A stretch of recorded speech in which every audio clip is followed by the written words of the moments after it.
Terima kasih kerana memilih channel ini untuk mendapatkan berita terbaru setiap hari. Bagi anda yang pertama kali berada dalam channel ini, sila pertimbangkan untuk tekan butang like, subscribe dan komen video ini untuk penambahbaikan pada video akan datang. Berita politik, berita semasa, berita ekonomi, berita kesihatan, pendidikan dan segalanya ada dalam channel ini. Salam sejahtera Malaysia, berita terkini dipetik daripada inforakyat.net bertajuk Najib hanya mangsa skandal 1MDB kata bekas konsultan media. Najib hanya mangsa skandal 1MDB, demikian kata bekas konsultan media. Jika benar bekas Perdana Menteri Najib Tun Razak ialah dalang di sebalik kecurian dana berbilion ringgit 1MDB, kenapa beliau hanya terikat dengan secebis daripada jumlah wang lumayan itu? Itu persoalan daripada Romain Bose, iaitu bekas konsultan komunikasi politik kepada Najib dalam bukunya yang mengupas kejatuhan Barisan Nasional pada pilihan raya umum 2018 yang lalu.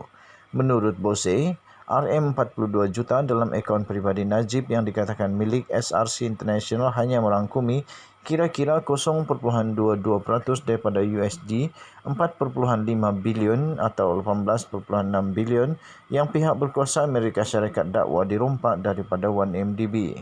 Berdasarkan hujah itu, tentunya baki 99.8% wang yang didakwa dicuri daripada 1MDB diambil dalang sebenar 1MDB dan rakan sejenayah, katanya.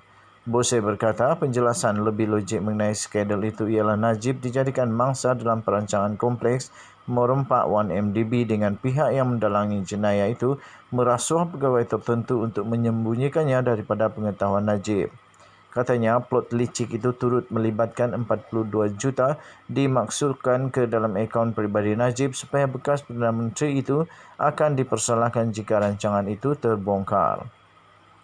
Selepas semua serangan ke atas Najib sejak skandal 1MDB didedahkan, Bose berkata Najib kini bukan orang sama yang beliau kenali dahulu.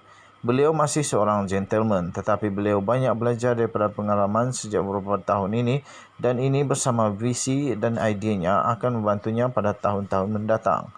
Katanya lagi, saya mengenali Najib sebagai individu yang sentiasa bersemangat tinggi untuk berjuang dan negara telah menyaksikan beliau berbuat demikian. Saya fikir musuh Najib yang bersekongkol melawannya termasuk dalam UMNO harus bimbang kerana beliau tidak akan sekali-sekali mengalah. Saya yakin beliau akan menang akhirnya. Musuh-musuhnya sepatutnya takut, kata bekas wartawan agensi berita Perancis AFP itu. Kunci kestabilan politik Malaysia.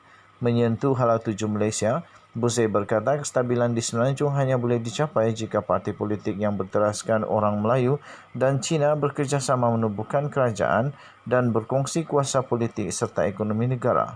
Walaupun minoriti lain seperti orang India juga mempunyai peranan, impak terbesar melibatkan hubungan orang Melayu Cina berbanding kaum lain di Semenanjung. Bose berkata lagi, kerjasama antara kaum Melayu dan Cina mampu meletakkan asas kukuh untuk memperkukuhkan hubungan dengan penduduk kaum lain di negara ini.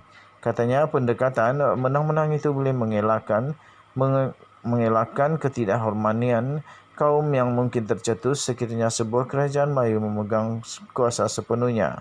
Bose berkata ini menjadi asas kepada agenda One Malaysia, Satu Malaysia, program transformasi nasional dan model ekonomi baru yang diilhamkan oleh Najib untuk memartabatkan negara dalam semua bidang demi manfaat seluruh negara. Ayoninya, mereka yang berkemungkinan besar memperoleh manfaat daripada dasar Najib ini tidak menyokongnya sekaligus memaksa beliau mencari sokongan pihak lain yang sedia berbuat demikian tetapi memahukan dasar lebih konservatif. Justru, kata Bose, Najib terpaksa melakukan perubahan dan pelarasan tertentu terhadap dasarnya demi survival politik beliau. Buku nukilan Bose yang bertajuk Final Reckoning and Insider's View of the Fall Malaysia's Barisan Nasional Government merangkumi butiran bagaimana Najib dan pasukannya menangani kritikan serta isu berkaitan apabila berita mengenai skandal 1MDB mulai tersebar pada 2015.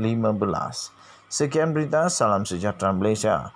Berita ini dipetik kepada Info Rakyat dan berita ini tidak semestinya menggambarkan pendirian dan pendapat secara rasmi daripada channel ini, The Tuan TV. Kita jumpa lagi. Jangan lupa tekan butang subscribe, like dan share. Bye-bye.